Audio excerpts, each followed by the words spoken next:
আকুলতা বাড়ে। তোমাদের বারবার বলেছি, যদি আমাদের ব্যাকুলতা তৈরি হয়, কি বলবে, সেলফ রিয়েলাইজেশনের জন্য বা ভগবত প্রাপ্তির জন্য বা এই যে জ্ঞান প্রাপ্তির জন্য, যে মার্গেই যাও, 4টে মার্গ, জ্ঞান, কর্ম, যোগ এবং ভক্তি, এই কর্মে এই মার্গে হাঁটার জন্য যদি আমাদের ব্যাকুলতা থাকে, তাহলে ভগবান গুরু রূপে আসেন এবং it is fixed for you. তো আর আরেকটা কথা আছে যে আমরা কি করে গুরু খুঁজবো? শিষ্য বলে শিষ্য, তুমি গুরু খুঁজো, কি করে খুঁজবে? তো শিষ্য কখনো গুরু, তাতে সেই আধার থাকবে কি তিনি সদ্গুরুকে খুঁজে বার করবেন? না, এখানে উল্টোটা, এখানে সদ্গুরু শিষ্য খোঁজে। যারা গুরুদেব হন, তারা বীজ কোন ক্ষেত্রে রোপণ করবেন সেই ক্ষেত্র খুঁজে বেড়ান। যে তার এতদিনের সাধ্য, এতদিনের তপস্যা লব্ধ যে ধন, এত সুন্দর মূল্যবান বস্তুটা তিনি কাকে দেবেন, তার পাত্রতা চাইতো, সেই গুরুদেব কিন্তু সেই পাত্র খুঁজে বেড়ান। এই যদিও তোমার মধ্যে যদি সেই ব্যাকুলতা তৈরি হয়, সেই আকুলতা তৈরি হয় ভেতরে, ছটফট করে যদি গুরুদেবের জন্য, তাহলে দেখবে তুমি ঠিক ঠিক মানুষটিকে, ঠিক ভগবানকেই পাবে। কারণ গুরু আর ভগবানের মধ্যে কোনো ভেদ নেই। ভক্তি ভক্ত ভগবন্ত গুরু চতুর নাম, এই 4টে নাম আলাদা। কি কি না? ভক্তি, ভক্ত, ভগবান আর গুরু, ভগবান এবং গুরুদেব, এই হচ্ছে 4টে নাম। ভক্তি ভক্ত ভগবন্ত গুরু চতুর নাম বপু এক। বলছি এদের দেহ একই কিন্তু, ঠিক ঠিক, কোনো ভণ্ডামি নেই সেখানে, কিন্তু এইরকম যেখানে সেখানে কিন্তু সেটা একই। ইনকে পগবন্দন কিয়ে না সে বিঘ্ন অনেক। ইনকে পগবন্দন, এদের যদি মানে এদের যদি পা, আমাদের শ্রীচরণ বন্দন করি, তাহলে আমাদের জীবনের অনেক বিঘ্ন নাশ হয়। ভক্তি ভক্ত ভগবন্ত গুরু। তো পরমহংস ঠাকুর শ্রী শ্রী হেমন্ত দেবজিও তার গুরু তত্ত্বাঞ্জলি গ্রন্থে বলছেন যে গুরু কেমন হবেন, তার মানদণ্ডগুলো তিনি এখানে লিখছেন। কর্ণে মন্ত্রদাতা হলেই কিন্তু গুরু হওয়া যায় না। এরকম গুরু তো আমরা অনেক পাবো, যারা কর্ণে মন্ত্রদাতা না, কেবল স্বার্থান্বেষণেই তৎপর হয়ে থাকে যারা, দেখবো যে যে মানুষ নিজের স্বার্থের অন্বেষণ করে যাচ্ছেন, এইরকম যারা মানুষ, এইরকম যারা, তারা গুরুপদবাচ্য হতে পারে। নিজের স্বার্থ অন্বেষণ করে যাচ্ছে। কিন্তু যিনি মুক্তি মার্গের পথ প্রদর্শন করেন, সেই সদ্গুরু একান্ত দুর্লভ। দেখো, এইটা কিন্তু তোমাদের নোটেবল থিংস। কে হবেন গুরুদেব? না, যিনি মুক্তি মার্গের পথ প্রদর্শক হবেন। তিনি মুক্তি মার্গের পথ প্রদর্শক হবেন। সবকিছুর পরে তিনি বলবেন, তিনি সবকিছুর উপদেশ দিতে পারেন। তিনি প্রাপঞ্চিক উপদেশ দিতে পারেন, তিনি লৌকিক উপদেশ দিতে পারেন, সাংসারিক উপদেশ, সব দেওয়ার পরে যিনি বলবেন যে সব ঠিক আছে, কিন্তু তোমার লক্ষ্য এগুলো একটাও নয়। তোমার লক্ষ্য হচ্ছে ভগবত প্রাপ্তি, তোমার লক্ষ্য হচ্ছে নিজেকে জানা, স্বস্বরূপকে চেনা, তোমার লক্ষ্য হচ্ছে নির্বিকল্প সমাধি, তোমার লক্ষ্য হচ্ছে নিষ্কাম কর্ম। এইটি যিনি বলবেন, সেখানে সবকিছু তিনি বলেও তারপরে শেষে বলবেন যে এতগুলোর উদ্দেশ্য কিন্তু একটাই, তোমার জীবনে, তুমি মনুষ্য শরীর, তোমার উদ্দেশ্য একটাই, সেটা হচ্ছে ভগবত প্রাপ্তি। 4টে জ্ঞান, যিনি যে মার্গের হবেন তিনি সেই মার্গের উপদেশ দেবেন। কারণ আমি হয়তো আমি যেহেতু ভক্তি মার্গের, আমি তোমাদের ভক্তি মার্গের উপদেশ দেবো, যারা ভক্তি মার্গে আছে তারা তো বলবে না এরম বলছো কেন, কিন্তু না, আমাকে তো সার্বজনিক বলতে হয়। তাই জন্য তিনি ধরো কোনো জ্ঞান মার্গের গুরু, হ্যাঁ, যদিও সবকিছুই একই জায়গায়, একটা জায়গায় গিয়ে সব একই দেখা যায়, কিন্তু শুরুর দিকে এটা বলতে হয়, কারণ ভক্তি মার্গে যদি আমি বলি না একমাত্র রাধা কৃষ্ণের প্রেমই হচ্ছে তোমার একমাত্র লক্ষ্য, পরম প্রেম প্রাপ্তি, সেখানে যদি কেউ জ্ঞান মার্গের হয় তিনি বলবেন না অদ্বৈত জ্ঞান, যে তুমি ব্রহ্ম এইটাই উপলব্ধি। তুমি এবার তর্ক করে যাবে না আমি তো শুনেছিলাম রাধা কৃষ্ণের প্রেমেরই, না এটা ইনিও যেমন ঠিক, মানে যদি আমি এখন বলি এটা আমিও যেমন ঠিক, তেমনি যিনি বলছেন অদ্বৈত বেদান্তি যারা জ্ঞানের চর্চা করেন তিনিও কিন্তু সেই জায়গায় তার জায়গায় ঠিক। আবার যিনি যোগ বলবেন না নির্বিকল্প সমাধি একমাত্র উদ্দেশ্য সমাধি, তিনিও ঠিক। তো চাই এই মার্গ আলাদা, তো তাই জন্য বলা তোমাদের।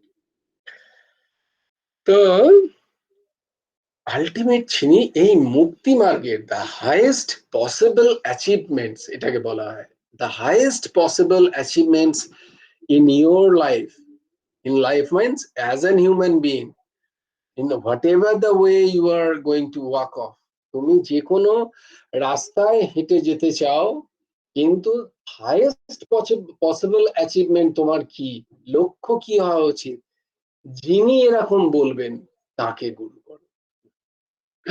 তারপরে তিনি তোমার প্রশ্নের সমাধান করবেন, তোমার লৌকিক জিনিসের সমাধান করে দেবেন, সেটা আলাদা, সেটা আলাদা জায়গা, কিন্তু যিনি এই রাস্তা দেখাচ্ছেন, সেই জন্য বলতে হয়, গুরুদেব বলছেন যে পানি পিজিয়ে ছান और गुरु कीजिए जान। तो पानी पीजिए छान के और गुरु कीजिए जान के। तो गुरुदेव এখানে লিখছেন पानी पीजिए जान और गुरु कीजिए, पानी पीजिए छान और गुरु कीजिए जान।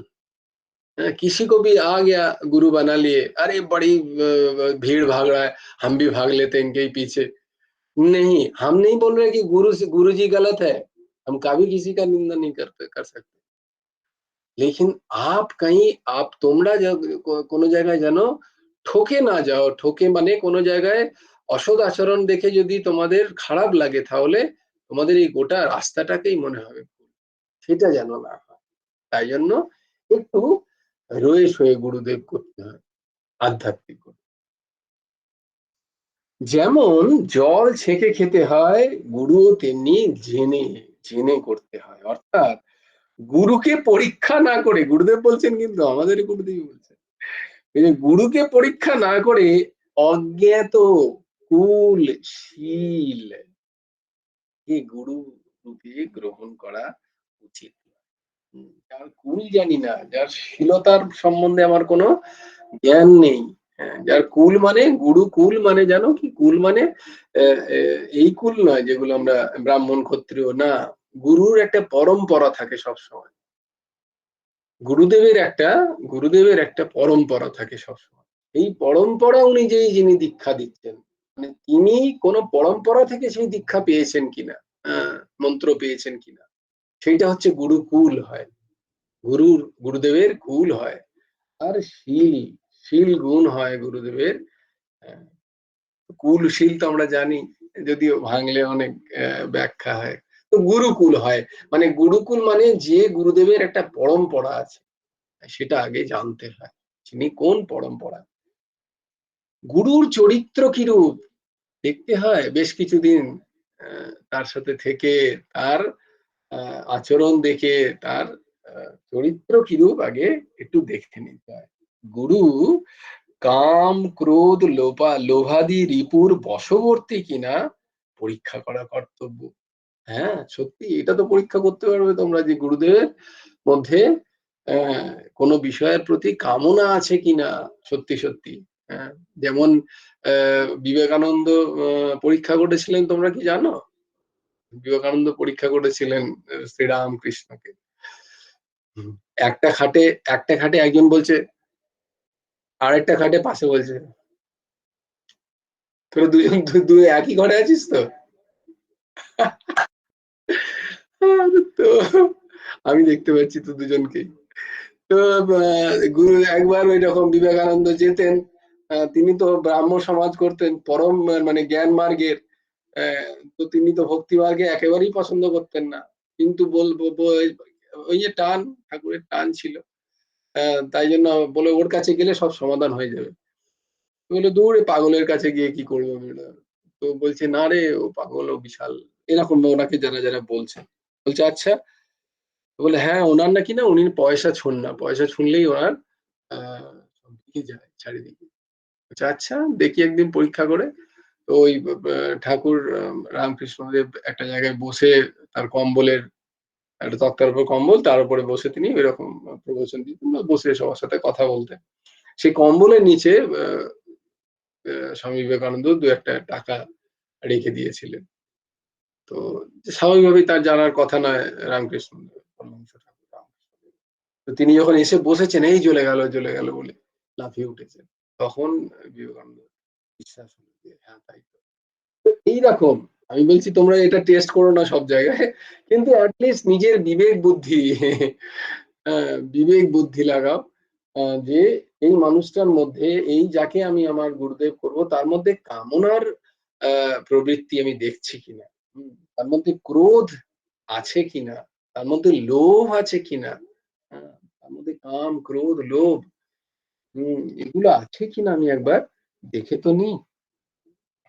যাহারা নিজে পাপী তাহারা অপরের পাপ মোচন করিবে কেমন করিয়া? যারা নিজেরাই পাপী তারা অপরের কি করে পাপ মোচন করবে? অতএব সদ্গুরুর লক্ষণ জানা দরকার।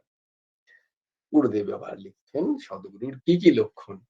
গুরু তিনি হইবেন যিনি অপাপবিদ্ধ। দেখো, গুরুদেব তিনিই হতে পারেন যিনি, যার মধ্যে পাপ নেই, যিনি অপাপবিদ্ধ, সত্যপরায়ণ, যিনি সত্যকে ধরে থাকেন, সর্বজ্ঞ। কি অদ্ভুত দেখো তিনি সমস্যার কারণ, এইসব এরকম পাওয়া কঠিন। ঠাকুর যেরকম দেয় সর্বজ্ঞ হতে হবে তাকে, কিন্তু সর্বশক্তিমান, ওরে বাবারে,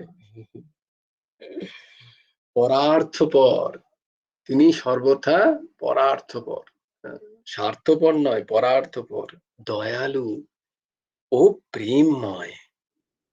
তিনি যেন প্রেমময় হয়, তার একটা যেন বেশ ভালো লাগে, প্রেমের যেন একটা পরশ পাওয়া যায়। জানো কি প্রেম কাকে বলে? প্রেম শুনলেই একটু অন্যরকম না, প্রেমের ব্যাখ্যা হচ্ছে নিষ্কাম ভালোবাসা, যে ভালোবাসায় কোনো কামনা নেই, যে ভালোবাসায় কোনো কামনা নেই, সেইটি হচ্ছে প্রেম। সেই প্রেমের, যার মধ্যে, যার হৃদয়ে সেই প্রেম প্রস্ফুটিত হয়েছে, তার পাশে বসলেই একটা অদ্ভুত ভালো লাগে, দারুণ একটা টান।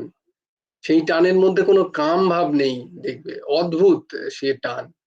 এটা পাওয়া যায় যাদের মধ্যে প্রেম খুব খুব রেয়ারেস্ট অফ রেয়ারেস্ট পাওয়া যায় দু একজনের, যে যাদের প্রেম প্রকট হয়। হ্যাঁ, আমাদের কন্যা কুসুম্মা কিছু বলবি? হ্যাঁ কাকু, ওইগুলো আর একবার, ওই লাইনটা আর একবার বললে ভালো হয়। ও হ্যাঁ, তাহলে লিখে নাও। প্রথম হচ্ছে অপাপবিদ্ধ, দ্বিতীয় হচ্ছে সত্যপরায়ণ, তৃতীয় হচ্ছে সর্বজ্ঞ,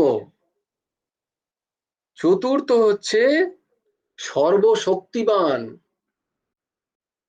পঞ্চম হচ্ছে পরার্থপর, ষষ্ঠ হচ্ছে দয়ালু, এবং সপ্তম হচ্ছে প্রেমময়। যিনি জীবের সমস্ত পাপ ও ভ্রান্তি দূরীকরণে সমর্থ, যিনি সমর্থ, শুধু নিজে পাপ বিদ্ধ নন তা তো ননই, অপরের পাপও তিনি মোচন করতে পারেন, এবং তার ভ্রান্তি বা অজ্ঞানকেও দূর করতে পারেন, এই রকম যার ক্ষমতা আছে। গুরু ऐसा चाहिए जस सिकलीगोर होए, दिन्ना दिनन का मोर्चा पल में द्वारे खोए। এটা রাজস্থানী ভাষার একটি, যেমন ওখানে উদাহরণটা এরকম ভাবে বলা হচ্ছে যে শান, শান দেয় না কাটারি, ওই যারা মানে সার্প অবজেক্টে শান দেয় না, ওই তোমরা দেখেছো মানে একটা হুইল ঘোরে, তারে টি টি করে ওই যে কাটারি বা ছুরি, বঁটি শান দেয়, জানো তো তোমরা, যে ধার ধার দেয়, ধারটাকে সার্ভ করে আর কি। আমরা যেন কি বলতাম ওটা, অ্যাকচুয়ালি একটা ইঞ্জিনিয়ারিং একটা কথা আছে, চিজলিং, চিজলিং বলা হয় বোধহয়। এনিওয়ে, শান দেওয়া মানে ধার দেওয়া। তো শানওয়ালা মিস্ত্রি যেমন মুহূর্তে মধ্যে বহুকালের মরিচা পরিষ্কার করিয়া থাকে, সেইরূপ মানে বহুকাল ধরে মরচে পড়ে আছে কোনো কাটারি বা কোনো বঁটি, তুমি তাকে দাও, সে মুহূর্তের মধ্যে দেখো একদম চকচক করে দেবে সেটাকে, হ্যাঁ, শান দিয়ে। তো সেই রকম যিনি গুরুদেব হবেন, তিনি এমন কার্যক্ষম হবেন যে এইরকম ভাবে আমরা আমাদের মধ্যে যে বহুকাল ধরে অজ্ঞানের যে জং লেগে আমরা তার কাছে যাব, তিনি মুহূর্তের মধ্যে আমাদের সেই অজ্ঞানকে দূর করে দিতে পারবেন, এইরাম যার ক্ষমতা। এই জন্য দেখো গুরুদেব বলছেন যে গুরু প্রণাম মন্ত্রেও আমরা বলি কি, অজ্ঞান তিমিরান্ধস্য জ্ঞানাঞ্জন শালাকায়া চক্ষুরুন্মীলিতং येन তস্मै শ্রী গুরবে নমঃ। কেমন হবেন না, অজ্ঞান রূপ অন্ধকারে অন্ধ ব্যক্তি, আমরা সবাই অজ্ঞান রূপ অন্ধকারে অন্ধ হয়ে আছি না, আমরা তো দেখতে পাচ্ছি কিন্তু অজ্ঞান সত্য, অজ্ঞান রূপে আমরা সবাইকে দেখছি। তো গুরুদেব সেই হবেন যিনি আমার এই অজ্ঞানের এই যে পর্দাটা আমার মধ্যে আছে, সেই অজ্ঞানের পর্দাটা তিনি আহ, অঞ্জন রূপী মানে এক ধরনের ওই চোখের কাজল হয় অঞ্জন, তো সেই রকম একটা লাগিয়ে তিনি শলাকা, শলাকা মানে তো ওই কি বলে ফোর্ক হয়, তো সেটা দিয়ে তিনি অপারেশন করে দেবেন, মানে অ্যাজ ইফ ক্যাটারাক্ট অপারেশনের মতো আর কি, তিনি আমাদের অজ্ঞানটাকে দূরীভূত। সুপ্রিয় বল।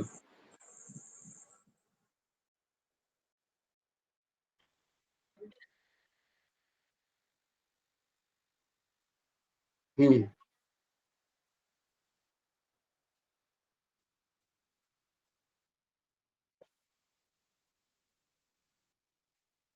ও না, এটা তো বাবা এটা গুরু প্রণামের শাস্ত্রের লেখা, এটা তো কারুর লেখা নয়, মানে এবার বেদব্যাসের যে লেখা, কোনো সেরকম কোনো কবি বা এরকম তো কারুর নয়, এটা শাস্ত্র থেকে উদ্ধৃত।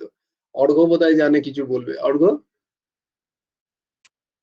এটা গুরুদেবের বইয়ে পড়েছে, এটা জ্ঞান সংকলনী তন্ত্রে এখান থেকে নেওয়া হয়েছে। হ্যাঁ, ওই মানে শাস্ত্রের লেখা, এটা তো কোনো লেখা নয় মানে কারুর, বিভিন্ন এমনি ধরো সেই সময় মুনি ঋষিরা অনেক কিছু লিখে গেছেন, তো সেই ক্ষেত্রে এই যে বেদব্যাস বলা হয়, এই বেদব্যাসকে নিয়ে অনেক কন্ট্রোভার্সি আছে যে বেদব্যাস সত্যি একটা ব্যক্তি ছিলেন না একটা পরম্পরা ছিলেন, ব্যাস পরম্পরা ছিলেন, এই নিয়ে অনেক কন্ট্রোভার্সি আছে। তো we won't go to that controversy.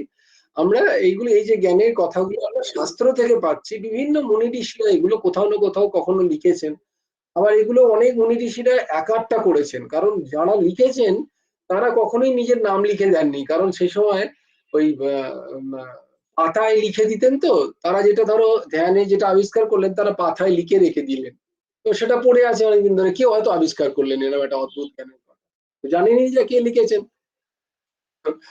তো তিনি ওটাকে সংগ্রহ করেছেন, সংকলিত করেছেন এক জায়গায়, বেশিরভাগ ক্ষেত্রেই তাই। তো এইরকম, এটার কোনো লেখক সেভাবে পাওয়া যায় না। অর্ঘ্য যেটা বললো তার উৎসটা হচ্ছে এইটা, গুরু গীতাতেও আমরা পাই, গুরু গীতাতেও গুরু প্রণামের মধ্যে, এবার গুরু গীতা বলবে তাহলে গুরু গীতা, তো ব্যাসদেবের লেখা, তো সেই রকম। তো অনেক কিছু সংকলন পাওয়া যায় বিভিন্ন জায়গা থেকে, কোনো এক জায়গায় একজনকে এটা বলা যায় না। তো এইভাবে যিনি জ্ঞান নেত্রের বিকাশ ঘটান বা ঘটাতে পারেন, তিনি আমার গুরুদেবের গুরু হওয়ার পদমর্যাদায় আমি তাকে রাখতে পারি। অতএব গুরুর প্রথম কার্য হবে শিষ্যের অজ্ঞানতা দূরীভূত করা। শিষ্যের অজ্ঞানতা দূরীভূত করতে গিয়ে গুরুকে অনেক সময় বিপদে পড়তে হয়, গুরুদেব লিখছেন, আমি একদম পড়ছি, কারণ শিষ্য অনেক সময় উল্টো বুঝে নেয়। দুদিন আগেই একজন এরকম হয়েছিল, মানে এই দাসের সাথেই হয়েছে। আমি ভাবলাম সামনের মানুষটা হয়তো খুব খুব intelligent, is a very intelligent chap, তো তাকে বোঝাতে গিয়ে তিনি এমনই উল্টো বুঝলেন যে ইট ওয়াজ কোন রকমে ব্যাপারটাকে হ্যান্ডেল করতে হলো আমাকে। আমি ভাবলাম তিনি তার বুদ্ধিমত্তা দিয়ে আমাকে সঙ্গে আমার যে আমি যেগুলো বলতে চাইছি যে উচ্চতায় সেটা ধরে নেবেন, কিন্তু পারলেন না। তো it's very tough, very tough. কারোর অজ্ঞানতা দূর করা খুব কঠিন, কারণ কারোর অজ্ঞানতা দূর করতে গিয়ে তুমি একটা কিছু বলবে, হয়তো তুমি যে স্তরে বলছো তার অজ্ঞানের স্তরটা হয়তো আরো অনেক নিচুতে, তাকে তাই জন্য আগে তুলতে হয় ওই জায়গায়, দিয়ে তারপরে বলতে হয়। না হলে কি হয়, তিনি উল্টো বুঝবেন, উল্টো বুঝে সে এক যাচ্ছে তাই ব্যাপার। তো এইরকম কালাপিকা was the what is called eyewitness, that's what she is লাইফিং। ও আই উইটনেস ছিল তাই জন্য ও হাসছে। তো এটা আমি নিজে ফিল করেছি, তাই জন্য আমি নিজে বলতে পারছি গুরুদেব যেটা লিখেছেন। কারণ সত্য কথাটা প্রথমেই কাউকে সত্য হিসাবে তাকে যদি ধরিয়ে দেওয়া হয়, তার পার্সপেক্টিভে তো এটা সত্য নয়, তার পার্সপেক্টিভে এগুলো তো সে যেগুলো মিথ্যে বলে, আমরা যেটাকে মিথ্যে বলে তুমি বলবে, সেগুলোকে সে অত্যন্ত দৃঢ়স্বরে সত্য ভাবে। তাকে যদি দুম করে তাকে মিথ্যে বলে দাও উইথ লজিক অলসো, সে ভাববে নয় তুমি পাগল, নাহলে ওকে তুমি পাগল ভাবছো। Either way. অ্যান্ড না আর বলবো না। হ্যাঁ অর্ঘ, কিছু বলবি? না, ওটা ভুল করে হাতটা উঠে গেছে। ও ঠিক আছে। তো দেবরাজ ইন্দ্র কোনোদিন কর্মবশে সুকর্জনী প্রাপ্ত হন। গুরুদেব একটা উদাহরণ দিচ্ছেন কেন কিরকম হয়, যে দেবরাজ ইন্দ্র কোনোদিন, মানে ইন্দ্র তো চেঞ্জ হয়, এবার দেবরাজ ইন্দ্র যখন ছিলেন তার তখন কর্ম হলো, সেই কর্মে কোনো উল্টো পাল্টা করেছিল বলে তিনি পরের জন্মে সুকর্জনী প্রাপ্ত, শুকর হয়ে জন্মেছেন, শুয়োর হয়েছে। তার গুরু তাকে শুকরজনী থেকে উদ্ধারের জন্য চেষ্টা করলে তিনি তাকে তার গুরুকেই গুঁতোতে যায়, গুরুকেই আক্রমণ করছে। বলছি ওরে তুই শুকর নয়, তুই তো ইন্দ্র ছিলি, তুই এখানে কোথায় পড়ে আসিস, কি নাম ময়লার জায়গায় তুই উঠে চলে আয়। সেই বলাতে তার তো ময়লা খুব ভালো লাগছে, শুকর জন্য না, তার শুকর শরীর, ময়লায় শুধু তার সেই গুরুকেই তাড়া করেছে তার, তাহলে আয় গুটিয়ে দেবো এবার। সেই রকম আর কিন্তু সদ্গুরু, এইটা লেখ, এইটা এটা খুব, মানে আমি দাগ দিলাম ঠাকুরের একদম। সদ্গুরুর যদি প্রাপ্ত হয়ে যাই আমরা, সদ্গুরু শিষ্য উদ্ধার না করে কখনো ক্ষান্ত, যদি সদ্গুরু পাই, কারণ ওই যে অসৎগুরু আছে বলেই সদ্গুরু কথাটা ব্যবহৃত হচ্ছে, কিন্তু অসৎগুরু বলে তো কিছু হয় না। কারণ গুরুর বেশ ধরে অনেকে আজকাল আমাদের সমাজে আমাদের ঠকাচ্ছে বলেই সদ্গুরু কথাটা ব্যবহৃত হয়। গুরু যিনি হবেন, সত্যিকারের গুরু যিনি হবেন, তিনি যখন শিষ্যের দায়িত্ব নেন তখন তিনি শিষ্যের পুরো দায়িত্ব নেন। যতক্ষণ না শিষ্য উদ্ধার প্রাপ্ত হচ্ছে ততক্ষণ গুরুদেবও কোথাও যান না তাকে ছেড়ে। তাই গুরুদেব একবার যাকে ধরেন গুরুদেব তাকে ছাড়েন। এইটা হচ্ছে গুরুদেবের কথা। তো এখানে আরেকটা সুন্দর গুরুদেব আর লেখনীতে উদাহরণ দিচ্ছেন যে মোড়ে সোজা হলি বাপ। একটা গুরুদেবের এক শিষ্য ছিল সাপ। তো সাপ তো সবসময় এঁকে বেঁকে চলে। আচ্ছা এটা কিন্তু symbolic, please try to understand it. মানে তার গুরু, তার শিষ্য হচ্ছে সাপ। সাপ এঁকে বেঁকে চলে সবসময়, বলে কেন এঁকে বেঁকে চলি, সোজা চলতে পারিস না? বারবার সাপটাকে বলে সোজা চল, বলে কি করবো গুরুদেব, আমার স্বভাবটাই এঁকে মেঁকে চলা। তো এবার সাপটা যখন মরে গেছে তখন সোজা হয়ে গেছে, তখন তো আর এঁকে বেঁকে নেই, তখন সোজা। তখন গুরুদেব বলছেন ওরে মোড়ে সোজা হলি বা, মানে দেখো এর মানে হচ্ছে আমাদের মন খুব স্বাভাবিক ভাবেই সবসময় বক্র পথে চলতে চায়, আমরা সরল হতে পারি না, আমরা সোজা হতে পারি না। গুরুদেব আমাদের সোজা হতে বলেন। মন সর্প যে সবসময় বক্র পথে চলে, ভাবে কোনোটাই ঠিক না, আমি যেমন সামনের মানুষটাও তেমন, বা সামনের মানুষটা যদি টেরা হয় আমাকেও টেরাই হতে হবে। তো সেইভাবেই আমরা আমাদের সমাজ জীবন চালাই। গুরুদেব বলেন ওরে সোজা হওয়া, সোজা হওয়া, না সোজা হলে পাওয়া যাবে না যে তাকে। এখানে আমার ইন্দিরা মা কিছু বলবেন।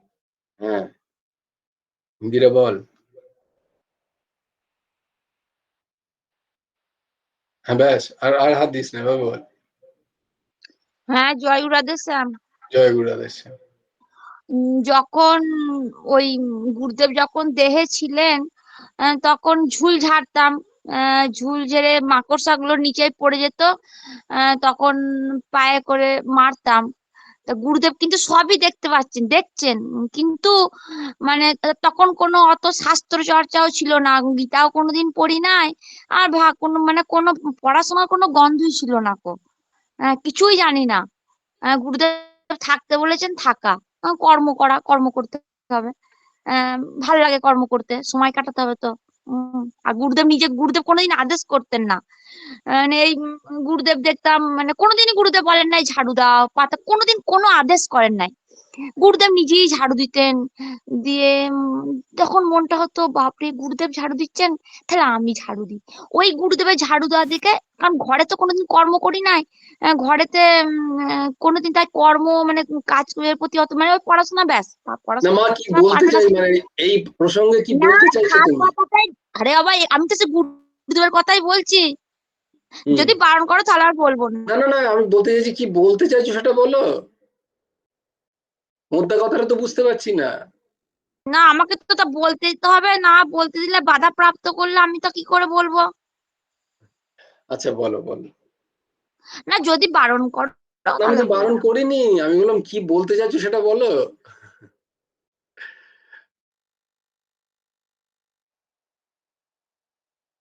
জয়গুরু।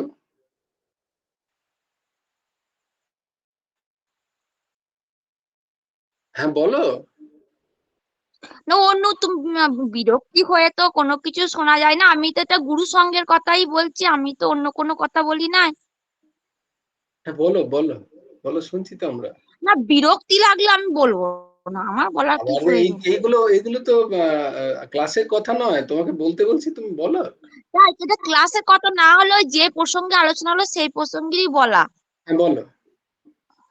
তারপর মানে গুরুদেব, আমার বলার বক্তব্য যে গুরুদেব নিজে আচরণ করে দেখিয়েছেন। তাই গুরুদেব তো জানতেন যে ওই যে মাকড়সা গুলোকে পা দিয়ে মারছি, তারপর এই বর্ষাকালের দিনে একটা রকমের কালো রকমের কেন্ন হয়, সেগুলোকে মহাশ্বেতার আমি কেরোসিন তেল দিয়ে মারতাম। ওদের গায়ে কেরোসিন তেল দিলে ওরা মারা যেত। ওই রকম আমরা হাজার হাজার মেরেছি, কিন্তু গুরুদেব সব মুখ বুজে সহ্য করছেন। গুরুদেব একটাও আমাদেরকে মানে বলেন না, কিছু বলেন নাই। আর আমাদের কোনো বোধ নাই, আমরা মেরিয়ে যাচ্ছি। দিয়ে না, এতদিনে শাস্ত্র চর্চা হয়েছে। আর সব থেকে বড় কথা হলো, গুরুদেব যদি কৃপা করে জানান তার শিষ্যকে যে আমি দেখো সর্বভূতে রই, তবে তো শিষ্য জানতে পারবে যেন সর্বভূতে তারই অবস্থিতি। নাহলে তো শিষ্য কোনো জন্মেই তো তার গুরুর অস্তিত্ব উপলব্ধি করতে পারবে না সর্বজীবের মধ্যে। সেটাই বলার উদ্দেশ্য। তা তখন গুরুদেব বুঝেছেন যে এদের আধার তৈরি হয় নাই, এদের আধার তৈরি নাই, তাই এদেরকে আমি যদি এখন জ্ঞান দিই এরা নিতে পারবে না। এরা এখন এইরকমই করবে। তা গুরুদেব কি আমাদেরকে বলতে পারতেন না যে মা ওরকম মেরো না, ওদের মধ্যে ঠাকুর আছে? বলেন না। কিন্তু গুরুদেব পড়ে গেলেন, পড়ে যাওয়ার পর তখন অল্প অল্প হাঁটছেন। তখন একদিন গুরুদেব বললেন, মা এক একটি নিম পাতা মানে এক একটি কৃষ্ণ। দীর্ঘ 12 বছরেও বলেন নাই। মানে বলছি, সেই আধারটা তৈরি তুমি যে জ্ঞানটা আমাকে দেবে, তুমি আমার তো সেই আধারটা হওয়া চাই। তবে তো তুমি ঠিকই বলছো, কিন্তু আমার আধার তৈরি না হলে আমি তোমার জ্ঞানটা কি করে নেবো? এটাই আমার বলা, আর কিছু না। ঠিক ঠিক ঠিক, একদম ঠিক বলেছো। জয় গুরু তো রাধে শ্যাম। সেই জন্য গুরুদেব বলছেন যে সোজা পথে চলতে বলছেন। তো তাই আমরা যদি গুরু বাক্যে বিশ্বাস স্থাপন করে আমরা যদি সৎ মার্গ অবলম্বন করি, গুরুদেব যে মার্গ আমাদের দেখিয়ে দিচ্ছেন সেই মার্গ যদি আমরা অবলম্বন করি, তাহলে গুরুদেবের আনন্দ হবে এবং গুরুকরণেও সার্থক হবে। গুরুকরণে আমরা সার্থক হব। তত্ত্ব জিজ্ঞাসু মন না হলে গুণগ্রাহী হওয়া যায় না। দেখো, তত্ত্ব জিজ্ঞাসা যতক্ষণ না তুমি কোনো কিছু জানতে চাইছো, ততক্ষণ যিনি জানেন সেই বিষয়টা তাকে সম্মান দেবে না। তুমি তুমি কোনো একটা বিষয় জানতে চাইছো, জানার ইচ্ছা আছে, তবেই তো তুমি একজন মানুষের কাছে যাবে যে জানে। যে জানে সেই বিষয়টা তাকে তুমি রেসপেক্ট করবে, অ্যাজ সিম্পল অ্যাজ দ্যাট। তো সেই মন যদি আমাদের না থাকে তাহলে আমরা গুরুদেবকে কোনোদিনই খুঁজে পাবো না নিজেদের জীবনে। আমাদের যদি সেই বিশ্বাস না থাকে, সেই বোধ না থাকে, সেই ইচ্ছা না থাকে, গুরুরূপে তাকেই বরণ করা চলিতে পারে যাকে পেয়ে শিষ্যের মন কৃতার্থতা লাভ করতে পারে। দীর্ঘদিনের পরিচয় ও সাহচর্যে যারা নিঃসন্দেহ রূপে বোঝা যায়, সেই জ্ঞানী গুণী ব্যক্তি যথার্থ গুরু হবার যোগ্য। গুরু কেমন হইবেন সে সম্বন্ধে শাস্ত্রেও লিখেছেন, তন্ত্রসারেই লেখা। যিনি সমযুক্ত, মানে যার অন্তর ইন্দ্রিয়ের যিনি অন্তর ইন্দ্রিয়ের দমন করতে জানেন। সম মানে সম, দম, উপরতি, তিতিক্ষা, এগুলো তোমাদেরকে বলেছি আমি কোনোদিন। সম মানে অন্তর ইন্দ্রিয়ের সংযম, তালবস্যম, সমযুক্ত অর্থাৎ কামনা বাসনা অন্তর্হিত হয় যার মন অন্তর্মুখী, অর্থাৎ বাহ্য ইন্দ্রিয় যাহার সংযত। দান্ত, দান্ত মানে হচ্ছে দম, দম বলা হয় এটাকে, যার বাহ্য ইন্দ্রিয় সংযত। যিনি কুলীন অর্থাৎ আচার বিনয় প্রভৃতি নবগুণ বিশিষ্ট, অথবা যিনি কৌলাচার সম্পন্ন, যিনি পবিত্র বেশযুক্ত,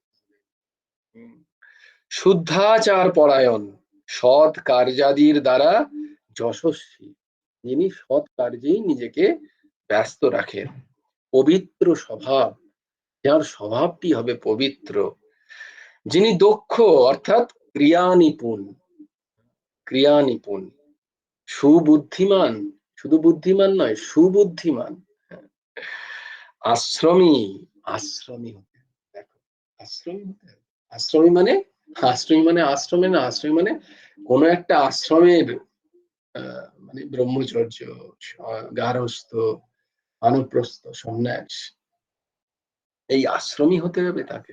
অর্থাৎ এটা গুরুদেব পরের লাইনটাতেই লিখছেন, অর্থাৎ ব্রহ্মচর্য, গার্হস্থ, বানপ্রস্থ, সন্ন্যাস প্রভৃতি চতুরাশ্রম যুক্ত, যিনি ধ্যাননিষ্ঠ হবেন, যিনি তন্ত্র এবং মন্ত্র বিষয়ে পণ্ডিত, পণ্ডিত মানে জানবেন, সম্যক জ্ঞান আছে যার তন্ত্র এবং মন্ত্রতে, এবং নিগ্রহ অনুগ্রহ করিতে সমর্থ, তিনি গুরু পদবাচ্য। কত গুণ দেখো।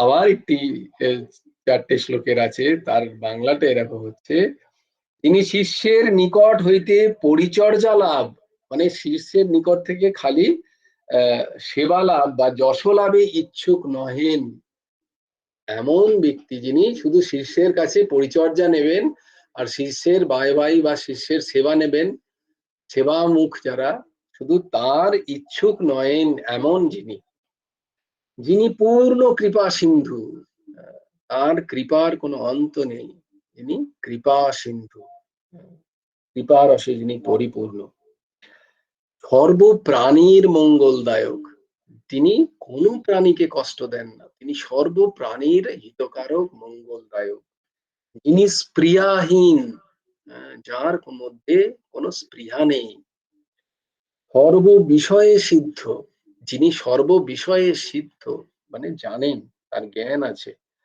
সর্ববিদ্যা বিশারদ, সমস্ত বিদ্যায় তিনি বিশারদ, যিনি সকল সংশয় ছেদন করতে সমর্থ, শিষ্যের যে কোনো সংশয় হবে যিনি ছেদন করতে সমর্থ, অনলস, তিনি অলস নন, অলস নয় শুয়ে থাকেন বা বসে থাকেন শুধু নয়, তিনি অনলস, নিরন্তর কর্মে ব্যস্ত, তিনি গুরু হইবার যোগ্য, তিনি গুরু হবার যোগ্য। তো দেখো তোমাদের তো অনেক পয়েন্ট লিখে দিলাম, তো জানি না এই সমস্ত পয়েন্টে কোনো একজন পাস করবেন কিনা, বা পাস করতে পারবেন, না পারলে তোমরা যে গুরুকরণ করবে না তা নয়, নিশ্চয়ই করো, হাফ পেলেও করো। কিন্তু হ্যাঁ, আমরা বলতে পারি, আমি বলতে পারি তোমাদের কাছে যে অতি অতি ভাগ্যবান বলতে বলা যায়, অতি তার থেকেও সব থেকে বড় বলা উচিত যে অহৈত কি দয়ায় যিনি নিজেকে ধরা দিয়েছেন বা আমাদেরকে আশ্রয় দিয়েছেন, সেই পরমাংশ ঠাকুর শ্রী হেমন্ত দেবজির মধ্যে এই সব কিছু ছিল।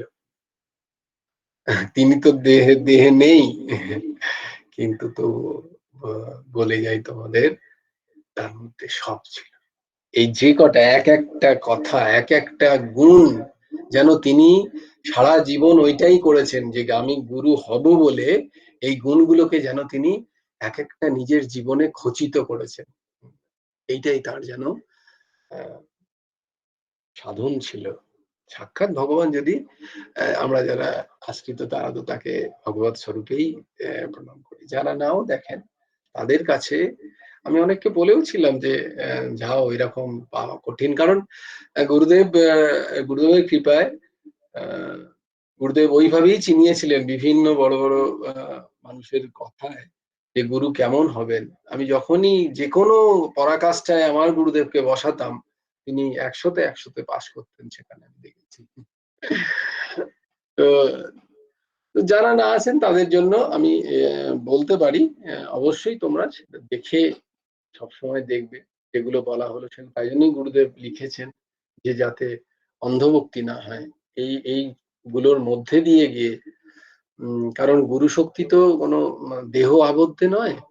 গুরু শক্তি তিনি এখনো আছেন, তিনি নিরন্তর থাকবেন।